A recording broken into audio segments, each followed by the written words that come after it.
앞뒤 계시면 서로 인사하십니다. 잘 오셨습니다. 반갑습니다. 주님의 이름으로 여러분 모두를 환영하고 축복합니다. 제가 어제 어떤 수업에 갔는데요. 학생들이요, 반이 없어요. 날씨가 너무 좋으니까 산으로, 들로, 바다로 놀러 간 거예요. 이렇게 화창한 날씨, 녹음이 짙어지고 이렇게 울창한 이렇게 실록의 계절에 아버지 집에 나오신 여러분에게 한량없는 은혜가 더욱더 축복으로 넘치기를 예수님의 이름으로 축원합니다. 오늘은 레위기서 23장 26절부터 32절까지 말씀을 중심으로 함께 따라합니다. 속죄일의 교훈 이라는 제목으로 말씀 은혜를 함께 나누고자 합니다. 오래전에 아들 5이 있는 어떤 목사님과 아이가 하나도 없는 친구 목사님이 서로 이야기를 하던 중에 그 친구 목사님이 아들도 많은데 하나만 좀 줘. 하나를 달라고 하자 얼떨결에 많은데 뭐 하나 줄게. 양자로 좀 잘 키워달라고 부탁했습니다. 양자를 드리겠다는 목사님은 도시에서 큰 교회를 다니면서 생활의 여유가 넉넉했지만 양자를 주겠다는 목사님은 시골에서 아주 그냥 어디가 찢어질 만큼 힘들게 목회를 했습니다. 양자를 주겠다는 이야기를 사모님에게 하자 사모님이 좋아요 했겠습니까? 눈을 시퍼렇게 위아래를 흔들면서 말도 안 되는 소리라고 하면서 펄펄 뛰었습니다. 그때 목사님이 우리가 이 시골에서 아이들을 키우기 어렵지만 그 친구네 집에 가면 잘 먹이고 잘 입히고 공부도 잘 시켜줄 테니 아이의 장래를 위해서라도 그렇게 하자라고 겨우 설득을 하고 방에 들어가서 곤하게 자고 있는 5 아들을 바라보면서 어떤 아들을 줄까 살펴보기 시작했습니다. 근데 첫 아들은요, 장남이라 안 되겠고 둘째는 5 중에서 제일 똑똑하고 지혜로워서 안 되겠고 셋째는 제일 미남이고 자기를 쏙 빼닮아서 안 되겠고 넷째는 늘 비실비실 병약하고 부실부실한 아들인데 남에게 주기에 너무 안타까워서 안 되겠고 5째는 막내인데 어떻게 막내를 줄 수 있겠느냐라는 생각이 들더랍니다. 결국 이 목사님 부부는 밤새도록 고민했지만 아들을 양자로 주었을까요? 주지 못했을까요? 주지 못했으니까 제가 이야기를 하는 것 아니겠습니까? 그런데 어느 집에 외아들이 있었습니다. 이 아들은 정말 착한 아들이었고 능력 있는 아들이었습니다. 아버지는 이 아들과 함께 있는 것만으로 힘이 나고 즐거웠습니다. 그런데 어느 날 이 아들만 죽으면 많은 사람들의 생명을 구할 수 있는 일이 있었습니다. 아버지와 아들은 이 소식을 듣고 아들은 자신이 희생하기로 결심을 하고 아버지도 아들을 내어주기로 결심을 했습니다. 그리고 엘레스트 마침내 그 아들은 많은 사람들을 구원하고자 골고다 언덕에 올라가서 십자가에서 죽습니다. 이 사실을 요한복음 3장 16절에서는 이렇게 설명합니다. 하나님이 세상을 이처럼 사랑하사 독생자를 주셨으니 이는 그를 믿는 자마다 멸망하지 않고 영생을 얻게 하려 하심이라. 할렐루야. 다른 사람의 죄를 지고 대신 죽는 것을 대속의 죽음이라고 합니다. 6월절 어린 양이 이스라엘 사람들을 위해서 대신 죽은 것처럼 주님이 우리를 위하여 죽으심으로 우리의 죄를 대속하셨다는 강력한 메시지를 전하는 절기가 있는데 그날이 바로 오늘 레위기에 나온 속죄일입니다. 속죄일은 한마디로 지난 1년 동안의 모든 죄를 사함받는 매우 중요한 절기입니다. 속죄일의 시기는 나팔절로부터 10일 동안 10일이 지난 그러니까 유대력으로 10월 10일에 해당됩니다. 속죄일은 1년 중에 가장 거룩한 날입니다. 이날에는요 어떤 일을 해서도 안 됩니다. 안식일로 지켜야 되는데 레위기 16장 31절에서는 속죄일을 가리켜 안식일 중에 안식일이다 라고까지 말했습니다. 또한 이날은 1년 중 유일하게 하나님께 금식을 하도록 명령하신 공식적인 금식일입니다. 본문 27절에 너희는 성회를 열고 스스로 괴롭게 하며 라는 표현이 있는데 스스로 괴롭게 하며 라는 말은 바로 금식을 가리켜 표현한 것입니다. 하나님께서는 29절 30절에서 속죄일에 금식을 하지 않고 안식하지 않는 자는 이스라엘 백성 중에서 끊어지고 멸절시킨다고 엄중하게 경고하고 있습니다. 그래서 경건하지 않은 세속적인 이스라엘 사람들조차 1년 중에 한 번 이 속죄일만큼은 회당에 나가서 회개 기도를 하며 하루 24시간 동안 금식에도 동참한다고 합니다. 그런데 속죄일의 가장 중요한 의식은 바로 대제사장이 1년에 한 번 지성소라고 하는 곳에 들어가서 하나님을 만나는 순간입니다. 이때 대제사장은 자기 자신과 이스라엘 백성들의 죄를 다 사함받기 위해서 희생 제물에 피를 들고 지성소에 들어가야 됩니다. 여기 대접에 피를 들고 가야 됩니다. 속죄일에 대제사장은 지성소에 들어갈 때 평소 입는 화려한 대제사장복을 벗어버리고 흰색의 세마포 옷을 입고 가야 됩니다. 이 흰색의 세마포 옷은 하나님 앞에서 완전한 순결을 상징하는데 대제사장은 이 옷을 입기 전에 정결탕에서 몸 전체를 깨끗이 씻는 의식을 가진 뒤에 이 흰 세마포 옷을 입고 들어가야 됩니다. 그렇습니다.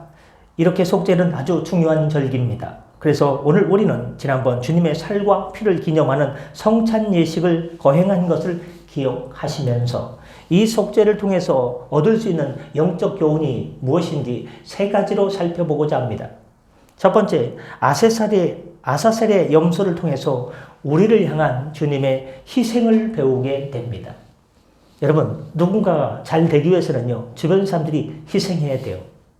자녀가 잘 되기 위해서는요, 부모님의 희생과 눈물과 땀방울이 있습니다.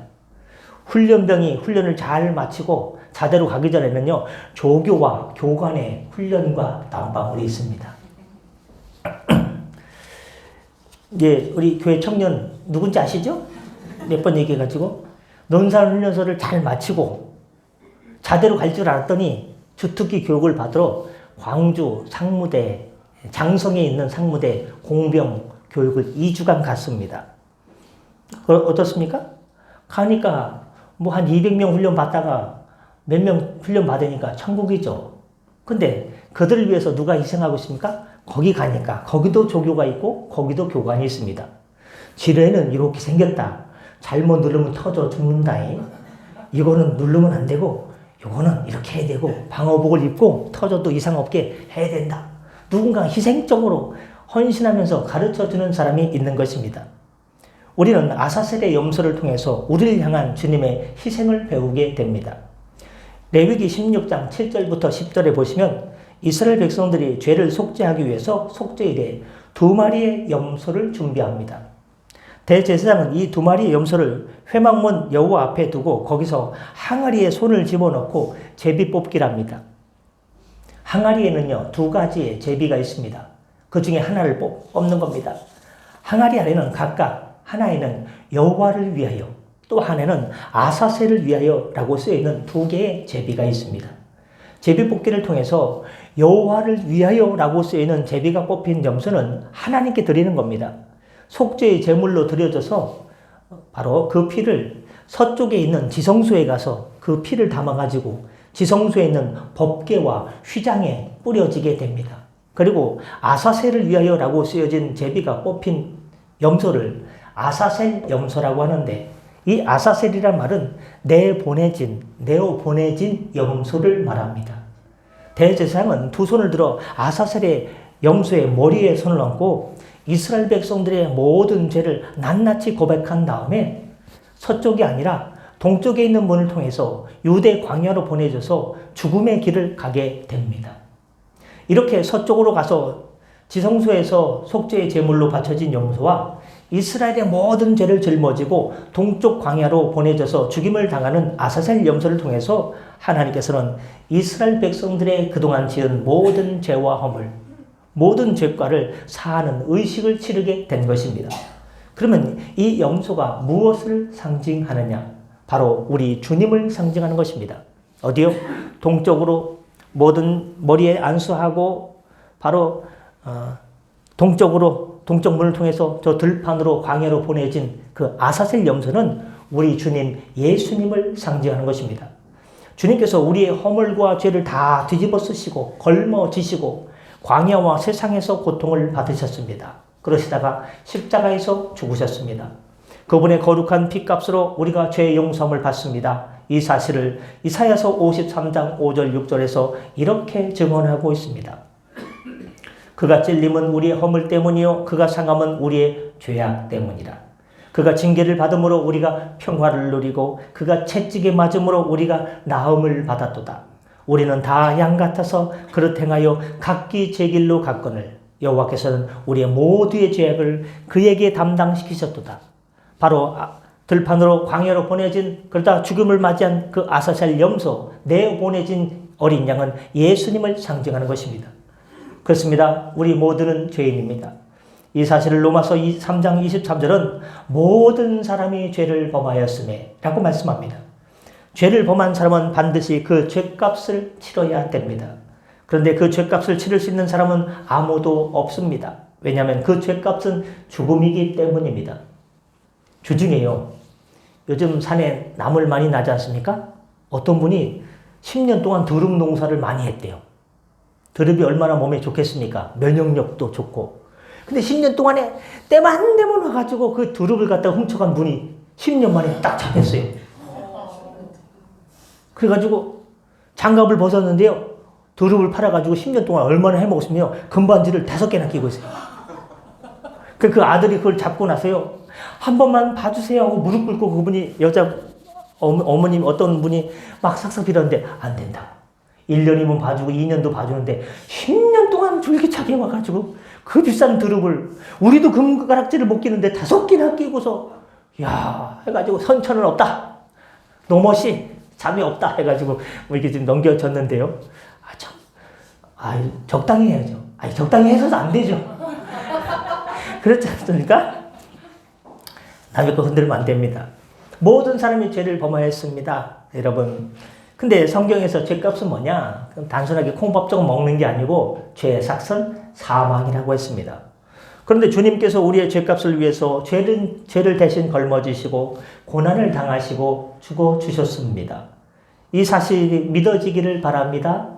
안 믿어지는 자녀가 있으면 엄마 아빠가 눈물로 자녀를 위해 기도하면 주님께서 그렇게 인도해 주실 줄 믿습니다. 자녀가 주님을 만나지 못했다. 그럼 어떻게 기도하는 거예요? 주님 훈련소 마치고 전방 최전방 저 강원도 인제 원통 양구 휴가 나오게 된 데로 보내주셔서 주님을 만나게 해주시옵소서. 그러면요 그걸로 간다니까요. 그러니까 지뢰 주특기 교육을 받고 있는데요. 거의 90%가 다 전방이 돼요. 할렐루야. 여러분 몸 좀 고되면 어때요? 주님 만나면 되죠. 그게 최고의 행복인데 여러분 살기 좀 힘들어도 어때요? 주님 만나면요 주님께서 인생 책임져 주시고 영생 천국을 선물로 주시는데 그렇지 않습니까? 힘들 때 우리는 주님을 생각하는 거예요. 제가 여러분들에게 우리 집사님이 만든 그 면역력 좋은 거 있지 않습니까? 그거 먹으면 얼마나 좋은지를 보여드리기 위해서 제가 6개를 먹고 잤지 않습니까? 그 짜먹는 거 있지 않습니까? 면역력 좋은 거. 그랬더니 장이 난리가 나가지고 다음날은 눈을 번쩍 떴는데 나는 기력이 좋아져서 눈을 뜬 줄 알았더니요. 장이 놀래가지고 난리가 나가지고 눈을 번쩍 뜬 거예요. 월요일날 그냥 끙끙 앓으면서 누워있었어요. 좋은 것도 적당히 먹어야 돼요. 그렇지 않습니까? 적당히 해야 돼요. 적당히. 뭔 얘기다 이 얘기했죠? 하여튼간 우리는 어떻습니까? 믿음으로 살아야 돼요. 주님을 잘 만나야 됩니다. 어쨌거나 우린 지난번 성만찬을 거행하면서 죄 없으신 주님께서 흉악한 죄된 나를 살리기 위해서 얼마나 큰 희생을 치러주셨는지를 살펴보았습니다. 얼마나 놀라운 은혜입니까? 우리는 원래 죄인이었고 허물과 죄로 인해서 죽었던 자들입니다. 나의 죄를 용서해 주기 위해서 엄청난 희생을 당해 주셨습니다. 그 큰 사랑의 희생 앞에 우리는 어떻게 보답할 수 있을까? 쉬는 날이었습니다. 투표한 날이었습니다. 한 집사님, 김모 집사님이 오셔가지고 장비를 다 가지고 와가지고 투표하는 날, 쉬는 날 오후에 교회 마루를 갖다가 수리하셨습니다.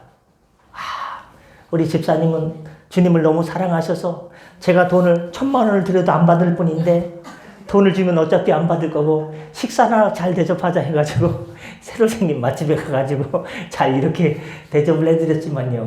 여러분 누군가에게 사랑을 받으면요 어떻게 보답할까라고 고민이 됩니다.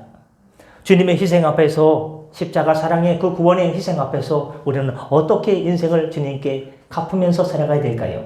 아니 우리가 아무리 많은 희생을 당하는 헌신의 삶을 산다 할지라도 다 갚을 수 있을까요? 부모님의 사랑과 희생을 우리가 죽을 때까지 다 갚을 수 있을까요? 못 갚습니다. 그러나 우리에게 중요한 것은 주님의 그 희생과 사랑을 잊지 않고 감사하면서 단톡방에 있다가 수고하셨습니다. 한 분만 적으셨더라고. 뭔가 누가 교회 수고하면요. 수고하셨습니다. 감사합니다. 좀 올리시길 바랍니다. 좀. 두 번째로 속죄일은 우리를 향한 주님의 사랑을 배울 수 있는 날입니다. 전주 화산동에는 군산 영명고등학교 학생들이 성금을 모아가지고 손때 묻은 성금을 모아서 데이비스 선교사의 기념비를 세웠습니다. 본명은 린니 데이비스 해린슨인데 한국에 파송되어 최초로 순교한 여자 선교사님입니다.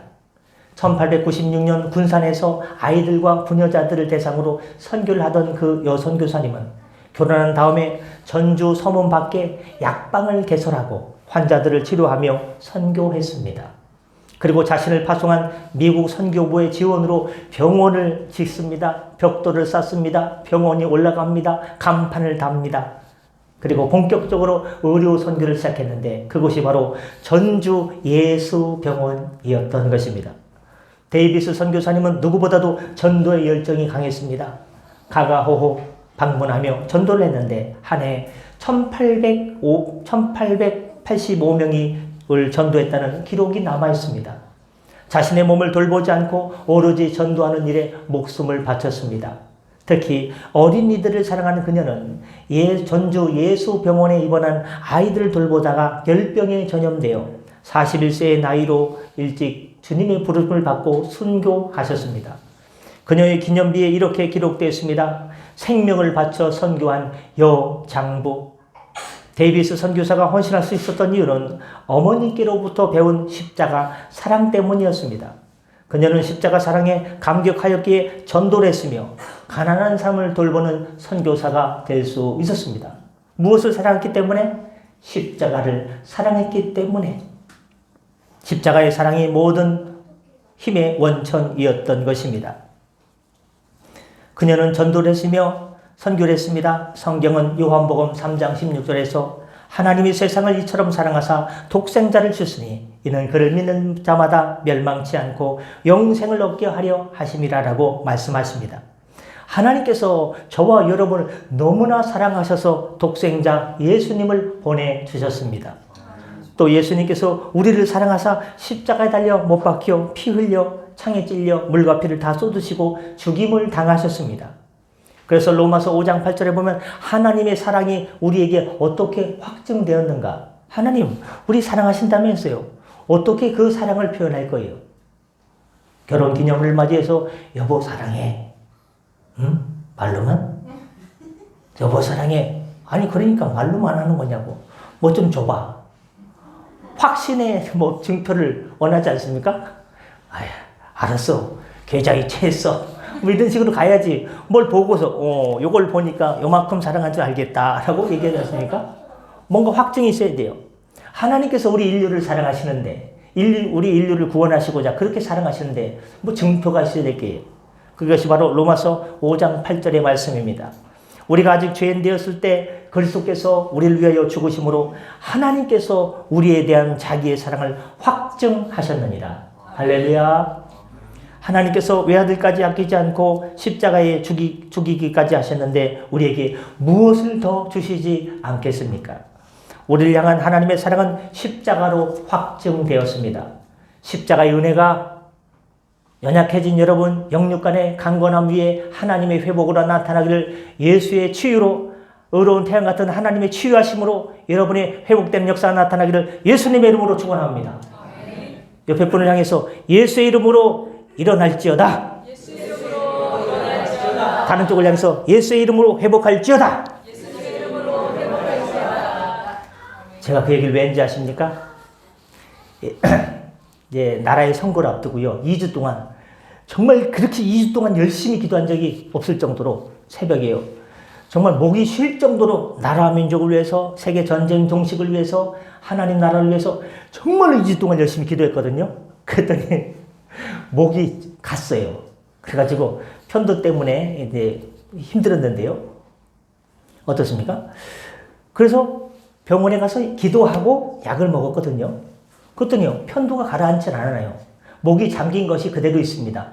그랬더니요, 요 옆에 수이비인후과 원장님이 10년째 다니고 있는데, 이번에는 제가 센 놈으로 드리겠습니다. 항생제 중에 제일 센 놈을 갖다 섞었으니까 이번엔 날 거래요. 하여튼 그걸 먹었더니요, 여긴 낫는데 너무 센 항생제가 배에 들어가 배가 이번에 2번째로 타격을 받았어요. 지난번에는 몸에 좋다는 그 짜먹는 거 있지 않습니까? 6개를 먹고 한번 놀래키더니 아직도 충격의 여운이 남아있는데, 가장 큰 항생제가 들어오니까 장이 놀래가지고요, 밥은 먹는데 배가요 농공처럼 빵빵해지는 거예요. 우리 장선희 집사님이 장이 안 좋지 않습니까? 제가 그 공을 딱 이어받아가지고요, 얼마나 한 주간 동안요, 야, 뱃속에 농구공을 들고 다니는데요, 농구공이 한 2개가 들어있는 것 같아요. 그래가지고 이거 고민이다 했는데, 제가 2번째 대지에서 십자가를 통한 하나님의 사랑, 십자가를 얘기했는데요, 갑자기 일주일 동안 없었던 배에서 우르륵 우르륵 우르륵 소리가 나는 거예요. 아이, 내 배 아니라고 별로 신경도 안 쓰시고. 저는 얼마나 고민이 됐는데요. 오늘 맛있는 된장찌개를 하고 제육볶음을 하고, 나는 집에 들어가서 훈죽이나 써서 먹어야겠다, 군침이나 흘려야겠다 했는데, 십자가의 사랑 하니까요, 갑자기 일주일 동안 뱃속에서 뻥뻥 했는데요, 우르륵 우르륵 이 소리가 나니까요, 얼마나 할렐루야인지 몰라요. 그 십자가의 사랑이, 와, 나음의 역사, 치유의 역사가 있구나라는 걸 다시 깨닫게 되면서, 옆 사람에게 민망하지만 날지어다, 회복할지어다, 제가 이렇게 한 것인지 기억하시기 바랍니다. 빨리 마치라고. 알겠습니다. 속죄일은 짐승을 죽여 제사를 지내고, 지성소에 대제사장이 들어가 속죄소에서 피를 드림으로 죄의 용서를 받는 날입니다. 히브리서 9장 22절에 피 흘림이 없은즉 사함이 없느니라는 선언대로 죄는 피를 통해서 용서받을 수 있습니다. 그런데 왜 피값으로만 죄 용서가 가능할까? 피가 생명이기 때문입니다. 사람이요, 피를 많이 흘리면 죽습니다. 과다출혈이라고 하죠. 레위기 17장 11절은 이렇게 말씀합니다. 육체의 생명은 피에 있습니다. 내가 이 피를 너희에게 주어 제단에 뿌려 너희의 생명을 위하여 속죄하게 하였나니, 생명이 피에 있으므로 피가 죄를 속하느니라. 아멘. 주님은 우리를 사랑하시기에 그분의 피를 흘리고 생명을 들여 우리를 위해서 죽어주셨습니다. 목숨을 바치는 것보다 더 큰 사랑이 어디 있겠습니까? 구약에서 소와 양이 사람을 위해 죽어서 제사 드리는 사람의 죄를 사했듯이, 우리 주님은 우리를 위해서 죽어주셨습니다. 그것이 우리를 향한 주님의 사랑입니다. 사랑하는 성도의 가족 여러분, 주님의 사랑을 아십니까? 주님의 사랑을 얼마나 느끼면서 살고 있습니까? 자식도요, 장가들 시집 장가 가기 전까지는 부모님께서 나를 향해서 희생하고 헌신하고 눈물 흘리고 가슴 아리한 것을 잘 몰라요. 본인이 배 아파가지고 애기 낳고 나서야, 말 되게 안 듣는 자식을 보고 나서야, 이 자식아 너를 보니까 나를 보는 것 같아. 야, 우리 부모님은 나 때문에 얼마나 소가를 나셨을까? 그때 깨닫게 되는 거죠. 그래서 남자는 60대에서 철이 들기 시작한다, 그런 얘기도 있는데, 아닌 분도 있습니다. 사랑하는 성도 여러분, 주님의 사랑을 얼마나 느끼고 사십니까? 만약 그렇다면 내가 할 일이 무엇입니까? 데이비스 선교사님처럼 주님의 사랑을 알려야 되지 않겠습니까? 전해야 됩니다. 깨닫는 지혜가 있으시기를 바랍니다. 오늘 예배하는 저와 여러분들은 이 크신 주님의 사랑을 마음에 깊이 되새기며, 이 사랑 때문에 세상에서 어떤 어려움과 고난과 역경을 만날지라도 실망하고 낙심하지 말고, 다시금 늘어뜨린 손을 들으시고, 다시금 하늘 향해서 손을 드시고, 기도하는 입술을 다시금 여시고, 오직 담대하게 주님을 사랑하며 오늘 내가 할 수 있는 일을 감사함으로 하시다 보면, 내가 고민하는 문제 주님께서 어느새 그것 때문에 죽을 줄 알았는데, 그것 때문에 가슴 아리했는데, 그것 때문에 정말 인생이 꼬여있고 정말 실타리처럼 묶여 있었는데, 야, 주님을 사랑하고 주의 일을 하다 보니까 주님께서 내 일을 책임져 주셨네. 할렐루야. 이런 역사가 여러분 모든 가정과 기업에 넘쳐나기를 예수님의 이름으로 축원합니다. 끝으로 속죄를 통해서 우리는 주님과 동행해야 함을 배우게 됩니다. 우리는 이런 생각을 자주 합니다. 우리 주님이 나를 위해서 십자가에 죽으시기까지 나를 사랑하셨다면 내가 이 세상에서 지금 이렇게 어려움을 당하고 있는데, 남들에게 이야기하지 못할 어려움을 지금 극한의 어려움을 당하고 있는데, 가족이 부담스러워할까봐, 아내가 남편이 걱정할까봐, 자녀가 괜히 걱정할까봐 내가 이런 소갈이 하고 있는 것을 말 한마디 하지 못하고 답답한 공경 중에서 절벽의 벼랑 끝에 내몰려서 지금 떨어질 듯 말 듯 위기에 처해 있는데, 왜 주님은 나를 돌아보시지 않는단 말인가? 왜 주님은 이런 나의 어려움 속에 침묵하고 계신가? 아마 예수 믿으면서 이런 믿음의 질문을 한 번도 안 해보신 분들은 없을 것입니다. 독일의 아우슈비츠 수용소는 수많은 유대인들이 학살을 당한 곳입니다. 그 참혹한 수용소에서 유대인들은 눈물을 뿌리면서 하나님을 향해서 이렇게 외쳤습니다. 하나님, 지금 어디 계십니까? 하나님, 지금 무슨 일을 하고 계십니까? 하나님, 지금 아우슈비츠 여기서 가스실에 끌려가고 고문당하고 죽어가는 우리 유대인들이 안 보입니까? 왜 이런 일을 저 독일 군들에게 허용하고 계십니까? 그들의 피 맺힌 절규는 연합군이 독일을 물리쳐 수용소를 탈환할 때까지 계속되었습니다. 드디어 전쟁이 끝난 연합군이 탈환한 수용소를 점검하러 들어갔습니다. 점검하던 연합군 병사 중 한 명이 한쪽 벽 후미진 곳에 글씨가 쓰여져 있는 것을 우연히 발견하게 되었습니다. 어느 그리스도인의 신앙 고백인 것 같은 그 글에는 놀라운 내용이 담겨져 있었습니다. 그 크신 하나님의 사랑 말로 다 형용 못하네. 하늘을 두루마리 삼고, 이게 아닌데 바다를 먹물 삼아도 한없는 하나님의 사랑 다 기록할 수 없겠네. 와, 이 지옥 같은 수용소에서 죽음만을 기다리고 있던 한 유대인이 하나님을 사랑하고 하나님을 찬양하는 그 찬양 가사를 썼다니, 그 연합군 병사는 깜짝 놀라지 않을 수 없었습니다. 근데 그 밑에 또 한 문장이 눈에 띄었습니다. 하나님은 지금 여기 계신다. 그렇습니다. 지금 하나님은 여러분 삶의 자리에, 우리의 삶의 자리에 지금 우리와 함께 계시는 줄 믿으시길 바랍니다. 지금은 힘들고 몸이 약하고 갑자기 이렇게 힘들고 생각지 못한 어려움 속에서 죽을 것 같아도 하나님께서 나와 함께 하셔서 여호와 하나님, 언약의 하나님께서 내 인생 결국 책임져 주시고 다시금 무너진 잿더미에서 훌훌 털고 일어나서 다시금 주님의 기업으로 물된 동산의 형통함으로 세워주실 것이다. 내 인생 책임져 주실 것이다. 내 자녀들까지 주님께서 대대손손 책임져 주실 거라는 그 믿음을 가지고 다시금 일어나시길 바랍니다. 소망의 주님을 보고 우리가 일어나면 못할 게 없습니다. 안 될 게 없습니다. 안 이루어질 게 없습니다. 주님께서 책임져 주실 것이기 때문입니다. 꿈은 우리가 이루는 것 같지만 꿈은 따라합니다. 주님께서 꿈을 이루어 주십니다. 그래서 카톡 부사 밑에 제가 꿈은 내가 하는 것이 아니라 주님께서 이루어 주십니다라고 제가 이번 주에 써봤습니다. 여러분, 그렇습니다. 이 지옥 같은 수용소에서 죽음만을 기다리고 있던 한 유대인이 하나님을 사랑하며 찬양하고 있다니요. 여러분, 주님께서 함께 하십니다. 나의 삶의 현장에 항상 함께 하십니다.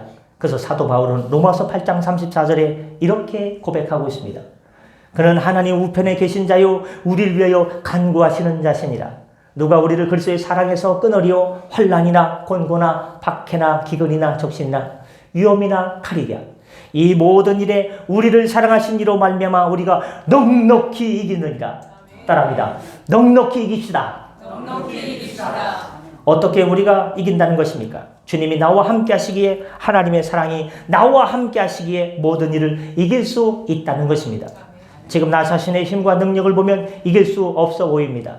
목이 잠겨가지고 이게 설교를 한 10분 정도 하면 잠겨가지고 권사님한테 끝마칩니다 해야 될 것 같은데 어떻게 설교를 해야 되냐 했는데 설교를 하다 보니까 주님께서 또 힘을 주시는 걸 저는 느끼게 됩니다. 주님이 우리와 함께 하시기에, 하나님의 사랑이 나와 함께 하시기에 모든 일을 이기시길 바랍니다. 지금 나 자신의 힘과 능력을 보면 도무지 이길 수 없어 보입니다. 가진 것도 없고 어떤 배경도 없기에 우리가 나의 삶의 현장에서 만나는 문제와 어려움을 이겨낼 것 같지가 않습니다. 그러나 여러분, 우리가 이런 어려움의 삶의 현장에서도 승리를 확신하는 이유는 주님이 우리와 함께 하시기 때문입니다. 하나님은 모세를 잃고 두려움에 떨고 있는 여호수아에게 다가가셔서 이렇게 말씀하셨습니다. 내가 네게 명령한 것이 아니라 강하고 담대하라. 두려워하지 말며 놀라지 말라. 내가 어디로 가든지 내 하나님 여호와가 너와 함께 하느니라 하시니라 라고 말씀해 주셨습니다. 심지어 아버지를 속이고 형을 속여서 장자의 복을 가로채 받고 도망치는 야곱에게도 나타나셔서 이렇게 말씀하셨습니다. 내가 너와 함께 있어 내가 어디로 가든지 너를 지키며 너를 이끌어 이 땅으로 돌아오게 할지라. 내가 내게 허락한 것을 다 이루기까지 너를 떠나지 아니하리라. 할렐루야. 하나님께서 여러분과 함께 하시면 여러분 인생 책임져 주시고 떠나지 않으시고 다시금 믿음의 자리로, 다시금 은혜의 자리로, 다시금 복을 회복하는 자리로 주님께서 돌아오게 해 주실 줄 믿습니다. 사랑하는 성도 여러분, 야곱에게 여호수아에게 함께 해주시마 약속하신 하나님은 지금 우리와 나와 함께 해주시겠다고 합니다. 끝마칠 시간입니다. 야곱처럼 좀 옳지 못해도, 남을 속여 먹어도, 아버지를 속여도, 형을 속여도 여호수아처럼 쭈삣쭈삣 모세를 생각하면서 용기가 없어도 함께 해주시겠다고 하십니다. 그렇다면 우리는 어떻게 해야 됩니까? 나도 주님과 함께 동행해야 됩니다. 말씀대로 사는 길이, 기도로 주님과 상의하며 사는 길이, 여쭙고 응답대로 사는 길이, 예배로 주님을 경배하는 길이 주님과 동행하는 삶인 것입니다. 구약의 속죄일은 주님의 속죄를 예표하는 날입니다. 그러기에 우리는 그날에서 주님의 희생과 사랑과 우리를 향한 동행을 배우게 됩니다. 이 속죄일의 교훈을 통해서 우리가 주님의 마음을 본받는 복된 은혜가 삶마다, 삶의 자리마다 넘쳐나기를 예수님의 이름으로 축원합니다. 기도하겠습니다.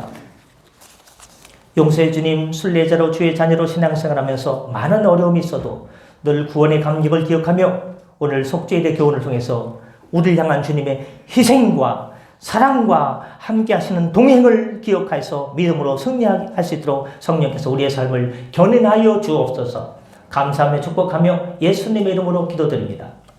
아멘. 주신 말씀 기억하면서 찬송가 259장 부르시면서 준비하신 염을 하나님께 드리겠습니다. 259장입니다.